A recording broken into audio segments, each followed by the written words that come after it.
So a sport that you loved and excelled at and were lauded for, you and got basically a scholarship for, you had to discontinue because of basically the health reason of the pool. I understand that.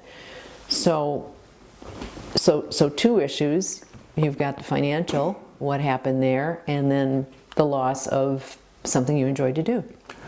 Well, because I can no longer cheat, because before my body warms up from the chemical warming up, it reacts to the water with the chlorine. Then I start to be choking. I cannot So that's breathe. over with. So I decided that I'm going to leave in the spring. I mean, almost in the same year. But I have forgotten during the time in the spring I was playing outdoor soccer with some of the players. We just played, just kicking the ball. At Platteville? Right, at Platteville. And then I finally, I told Suri Solisto or Tolly from Norway, and then they know I was heading out that spring. And then all of a sudden one afternoon, some of the players came by, sat in my room and say, "Wait, Pop, you're not leaving Platteville as yet." I said, "What is it?" And then in come the coach from soccer, who saw me play. The player said, "Paul can be one of our players in the team." And just at that moment, not knowing if I'm going to go back to Brazil or quit heading to Europe, not being able to go back to Brazil and face my family or here or there, and then that ended up having me playing for Platteville, so varsity soccer, for the next 3 years. And also, it's very interesting in the history of the Wisconsin soccer history. University of Wisconsin-Platteville was one of the first varsity sports among the entire school system. Mm-hmm. So I played 3 years with my college pal from Germany, Helmut Bock, who was in my fraternity, who became a lifelong friend. Lives in Milwaukee. He's from Milwaukee, and he played at the Marquette High School, and then we both played at Platteville. And in the spring of '72, when I was graduating, our assistant coach from England, Tony Davis, took me and him.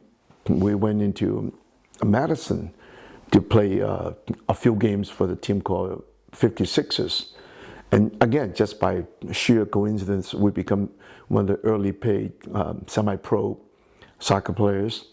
And the years following, we moved to Milwaukee, and I played for the Helmut and his team, the Bavaria. And just funny, you look at all the teams in Polonia, United Serbia, Bavaria, and I'm the only Chinese in the entire team of the Europeans.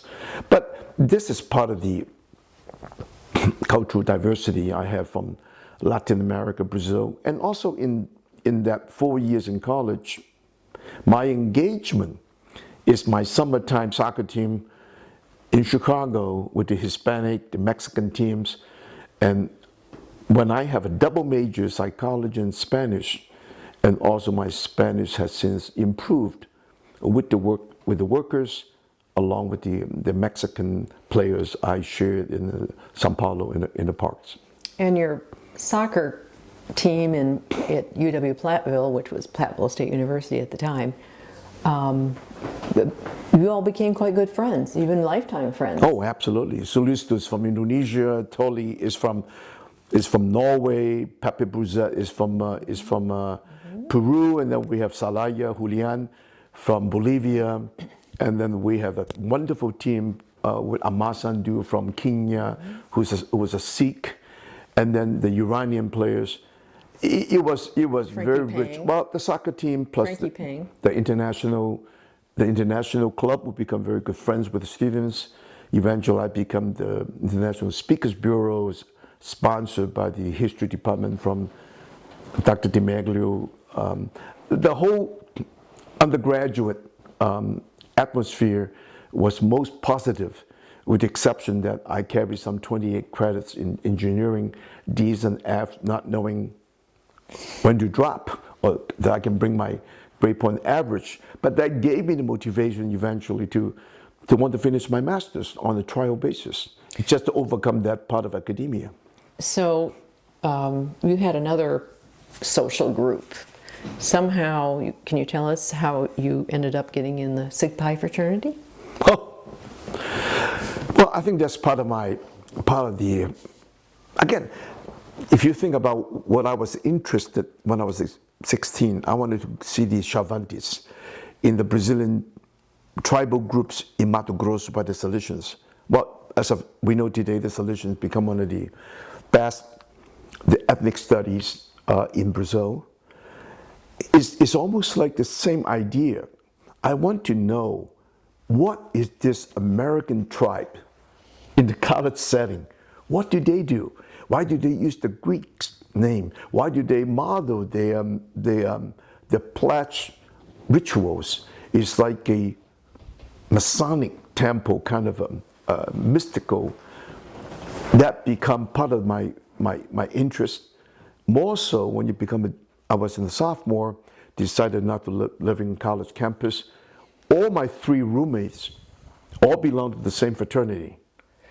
At the end, I was half invited, half forced, and more seduction to join the fraternity, which I have no regret. It's really a part of the American culture at the university setting. It's almost like I joined the Chavante groups in Brazil, or the Yanomamis up in Venezuela. It's a very similar interest about, it's just one deeper level to understand that part of a college life, on the campus. So did you ever live within the tribal unit? Yes, most unfortunately. Fortunately and unfortunately, when I promised I have a room to myself, spacious, just as big as my private apartment, the earliest spring, when I came back in the fall, there's no room, there's no shower, there's an open basement. When I went into bed, our mascot, a 135-pound Saint Bernard, licking my face in the morning, waking me up. It was interesting. I actually live in almost like poverty in this fraternity house, paid for my roommate, and yet 2 months later, we have no bed, no room, we're living on separate boards. And, well, that's part of the chaos in the college life. You did a couple of fun things that we had in another interview at the painting, tree planting. Well, that is the part I think I really appreciate in the college life, that when we were asked to help to be volunteers along the college, and we're very close to the Mississippi River. Mm-hmm. And a city like Cassville today, my wife, the family, we have a house on the riverbanks, and was going through some sort of flooding.